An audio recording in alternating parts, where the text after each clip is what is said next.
দেখুন, কমরেড অশোক ঘোষ পশ্চিম বাংলার বামপন্থী রাজনীতিতে বা ভারতবর্ষের বামপন্থী রাজনীতিতে একটা প্রভাব প্রতিম একটা স্তম্ভ, যার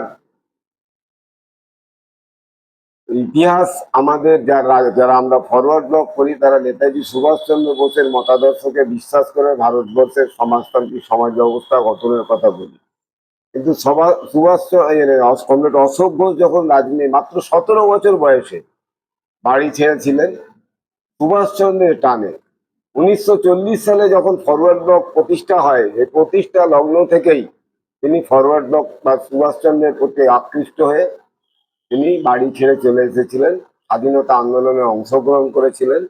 এবং যখন 41 সালে সুভাষচন্দ্র জানুয়ারি মাসে 17ই জানুয়ারি বিদেশে চলে গেলেন, তারপরে আসমুদ্র হিমাচল ভারতবর্ষ তখন সুভাষচন্দ্রের যে আন্দোলন, লড়াই, স্বাধীনতা মানে আন্দোলন, সেই আন্দোলনে যখন মানে টগবগ করে ফুটছে, 42-এর যখন ভারত ছাড়ো আন্দোলন ডাক দিয়েছে, সেই আন্দোলনে যখন সুভাষচন্দ্রের অনুগামীরা বলছেন যে আহ অবিলম্বে মানে ভারতের সমস্ত জনগণের হাতে ভারতের স্বাধীনতা সমস্ত জনগণের হাতে ক্ষমতা দিতে হবে, এই স্লোগানকে সামনে রেখে সেদিন যখন উত্তাল আন্দোলন চলছে, সেই আন্দোলনে সুভাষ আপনার অশোক ঘোষ অংশগ্রহণ করেছিলেন।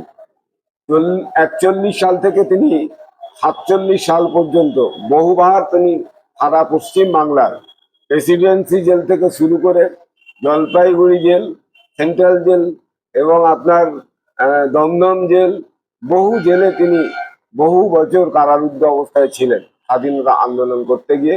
এবং ব্রিটিশরা যখন ফরওয়ার্ড ব্লককে বেআইনি ঘোষণা করেছিলেন, সেই অবস্থাতে সময় ভারতবর্ষে নেতৃত্ববিহীন ফরওয়ার্ড ব্লক এখানে ভারতবর্ষে চলেছিল। এবং তখন আহ ভারতবর্ষের স্বাধীনতা আন্দোলনের মূল চালিকা শক্তি ফরওয়ার্ড ব্লকের হাতেই ছিল। এবং সেই আন্দোলন করতে গিয়ে যখন মানে তেভাগার মধ্য দিয়ে স্বাধীনতা যে আন্দোলন, যে স্বাধীনতা মেনে নেওয়া হলো, সেই স্বাধীনতা আন্দোলনকে তদানীন্তন ফরওয়ার্ড নেতাজি অনুগামী ফরওয়ার্ড ব্লকিস্ট এবং আপনার যারা মানে অশোক ঘোষের নেতৃত্বে যারা ভারতবর্ষের স্বাধীনতার জন্য লড়াই করছিলেন, তারা কেউ সেদিন কিন্তু এই স্বাধীনতা মেনে নেয়নি। এবং এই আজাদি ঝুটা হ্যায় এই স্লোগান দিয়ে এই হাওড়া ব্রিজের উপর দাঁড়িয়ে সেদিন বলেছিলেন যে এ আজা কালো ব্যাচ করে বলেছিলেন এ আজাদি ঝুটা হ্যায়। তো সুতরাং সেই রকম অবস্থা থেকে দাঁড়িয়ে পরবর্তীকালে দেশ স্বাধীনতা লাভ করেছে। স্বাধীন ভারতের একেবারে সম্মেলনের মধ্য দিয়ে এখানে মতাদর্শগত ফরওয়ার্ড ব্লক অনেক টুকরো হয়েছে। এখনো দেখবেন ভারতবর্ষের বিভিন্ন প্রান্তে নানান মতের মানুষ নানাভাবে ফরওয়ার্ড ব্লক নামে কাজ করেন, নেতাজি সংগঠনের নামে, নেতাজির নামে কাজ করেন। কিন্তু সারা ভারত ফরওয়ার্ড ব্লকের এটা ইতিহাস, পৃথিবীর ইতিহাসে বিরল একটা মানে নেতৃত্ব, যিনি একটি দলের একটা রাজ্যের সাধারণ সম্পাদক হিসাবে টানা 65 বছর মৃত্যু তিনি থেকে গেছেন, মৃত্যুর দিন পর্যন্ত। 1952 সালের পুরী 1900 সম্মেলন থেকে ফরওয়ার্ড ব্লক পার্টি হিসাবে প্রথম সম্মেলন করে। তারপর থেকে সেই সম্মেলনে তিনি সর্বভারতীয় নেতৃত্ব হিসাবেও তিনি নিজেকে প্রতিষ্ঠিত করতে পেরেছিলেন।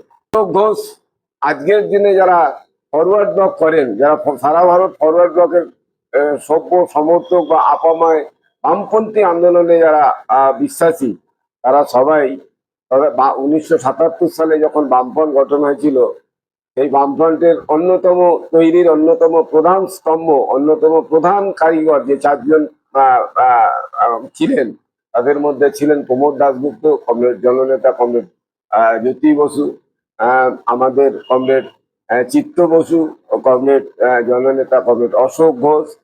আপনার পরবর্তীকালে গরিব মানুষের জন্য যে কাজ, গরিব মানুষের জন্য সংগঠিত করে তাদের দাবি আদায়ের জন্য যে লড়াই, একেবারে আমাদের বাংলায় কোচবিহার থেকে পুরুলিয়া পর্যন্ত তা সারা বাংলার বিভিন্ন জেলায় বিভিন্ন ব্লকে তিনি সংগঠিত করতেন। এবং তিনার ভারত আমাদের বাংলার দুটো মানুষ গলি গলি চিনতেন, রাস্তাঘাট চিনতেন, মানে এবং খ্যাত বা প্রখ্যাত বা বিখ্যাত যাই বলেন, সমস্ত জায়গা বা জিনিসপত্র কোথায় কি পাওয়া যায় তা এক নজরে বলতে পারতেন। তো মোড়ের নাম, জায়গার নাম, মানুষের নাম, নেতার নাম, বিপ্লবীদের নাম, তা কিন্তু অসংখ্য। 1লা জুলাই বিমান বসুর জন্মদিন, কমরেড বিমান বসুর। আর 2রা জুলাই হচ্ছে কমরেড অশোক ঘোষের জন্মদিন। দুজনের জন্মদিনকে এবং বিমানদা অত্যন্ত শ্রদ্ধা করতেন অশোকদাকে। আমরা যা দেখেছি, অশোকদাও সমপরিমাণ তাকে মর্যাদা দিতেন, তার মানে বিমানদাকে, এবং তাকেও স্নেহ করতেন, ভালোবাসতেন। করেছেন বামপন্থী আন্দোলনে বামফ্রন্ট সরকার পরিচালনা করার ক্ষেত্রে। সেই রকম নেতা যখন 2016 সালে আমাদের ছেড়ে চলে গেলেন, তখন ভারতবর্ষ তথা বাংলার মাটিতে একটা বামপন্থী আন্দোলনের প্রথম সারির নেতা যে নেতৃত্ব আমাদের কাছে শূন্যতা দেখা দিল। সেই রকম একটা ভয়াবহ পরিস্থিতির উপর দাঁড়িয়ে আজকের দিনে 2রা জুলাই তার জন্মদিন আমরা যেমন পালন করি, সেই জন্মদিন পালন করতে গিয়ে আমরা প্রতিজ্ঞা নিই যে অশোক ঘোষ যেভাবে মানুষকে ফরওয়ার্ড ব্লক বা নেতাজিকে আহ, মানুষের মধ্যে ফরওয়ার্ড ব্লককে এবং নেতাজিকে পৌঁছে দিতে চেয়েছিলেন, আজ যেভাবে কলুষিত হচ্ছে আমাদের এই ভারতবর্ষ, এই বাংলা, সেই কলুষিত হাত থেকে বাংলাকে রক্ষা করার জন্য, ভারতবর্ষের রক্ষা করার জন্য এই এই নেতার নেতৃত্বে দরকার ছিল। কিন্তু তারা নেই, কিন্তু তাদের আদর্শ অবিচল রেখে, তাদের লক্ষ্যকে সামনে রেখেই ফরওয়ার্ড ব্লক চলতে চায়। তাই এবার ফরওয়ার্ড ব্লক তার প্রতিষ্ঠা দিবসেও ডাক দিয়েছেন জনগণের হাতে সমস্ত ক্ষমতা চাই। এটা 40 সালে ডাক দিয়েছিলেন সুভাষচন্দ্র, যে কথা বলেছিলেন। আর আর আপনার 87তম জন্ম দিবস প্রতিষ্ঠা দিবস পালন করতে গিয়ে আমরা একথা বললাম।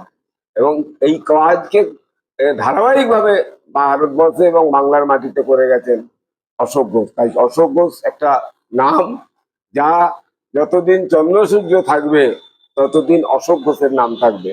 তাই অশোক ঘোষকে আমরা তার প্রতি শ্রদ্ধা জানিয়ে আমাদের পাঁচলায় পার্টির মূল কার্যালয় সত্যদাস ভবন এবং বিভিন্ন জায়গায় পাঁচলায় তার জন্মদিন পালন করা হয়েছে সকালে। রক্তদানের সিদ্ধান্ত নিয়েছি আগামী রবিবার 5ই জুলাই এই সত্যদাস ভবনেই হবে। এটা এই রক্তদান কেন করছি আমরা? রক্তদান কারণ মানে অশোকদা মুমূর্ষ মানুষকে কিভাবে পরিষেবা দিতে হয় একেবারে কাছ থেকে আমরা দেখেছি।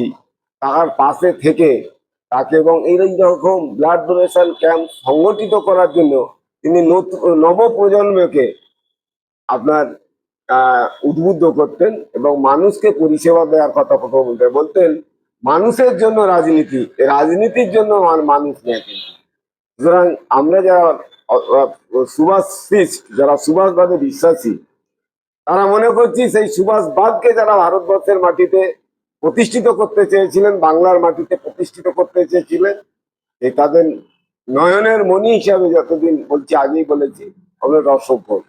তাই আমরা অভাব বোধ করি, এভাবেই তাকে স্মরণ করি এবং মানুষের কাছে তার জন্মদিনের দিনকে আমরা বলছি আবার নতুন করে সংগঠিত করতে হবে।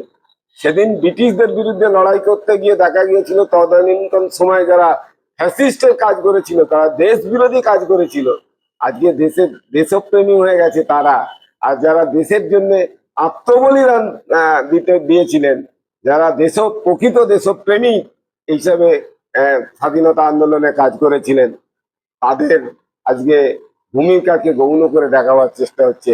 এর বিরুদ্ধে দাঁড়িয়ে আমাদের শপথ যে মানুষকে সঙ্গে নিয়েই সমস্ত কিছু, স্বাধীনতা আন্দোলনের ইতিহাস, সুভাষচন্দ্রের রাজনৈতিক ইতিহাস এবং অশোক ঘোষেদের ভূমিকা, সেই ইতিহাসকে জনগণের মধ্যে পৌঁছে দেওয়ার জন্য গরিব, খেটে খাওয়া, বঞ্চিত, বিশেষ করে আপনারা জানেন অশোকদা তার মৃত্যুর পরেও তিনি যার সমাধি করা আছে পুরুলিয়ায়, এখনো পশ্চিম বাংলায় গরিব জেলা বা গরিব এলাকা হিসাবে, মানে অর্থনৈতিক দিক থেকে পিছিয়ে পড়া এলাকা হিসাবে আপনার পুরুলিয়াকে এখনো আমরা স্বাধীনতার এত বছর পরেও এখনো চিহ্নিত করতে পারি।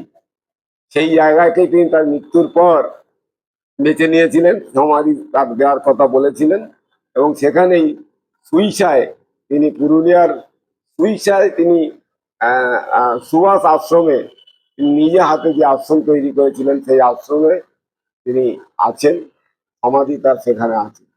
এই পরিস্থিতির উপর দাঁড়িয়ে আমরা মনে করছি সুভাষচন্দ্র তার মতাদর্শকে বলতে গেলে অশোক ঘোষকে বাদ দিয়ে আজকের দিনে আর সম্ভব নয়। সুতরাং এইরকম একটা মানুষ আমাদের কাছে আবেগ, মানুষের কাছে একটা আবেগ, বামপন্থীদের কাছে একটা আবেগ, এই আবেগকে আমরা ছড়িয়ে দিতে চাই। তিনি বলতেন একটা কথা যে নয়া সাম্রাজ্যবাদ আগামী দিনে আমাদের দেশের মানুষকে শাসন করবে, শোষণ করবে, এবং এই নয়া সাম্রাজ্যবাদের বিরুদ্ধে লড়াইকে সংগঠিত করতে গেলে গরিব মানুষকে ঐক্যবদ্ধ করতে হবে। সে কাজ তিনি জীবদ্দশায় করে গেছেন। যে কাজ তার অসমাপ্ত কাজকে সমাপ্ত করাই আমাদের তার জন্মদিনের আজকে শপথ। সেভাবেই আমরা সারা পশ্চিম বাংলায় তার জন্মদিনকে সারা ভারতবর্ষে তার জন্মদিনকে পালন করছি। এটাই হচ্ছে আমাদের মূল কথা।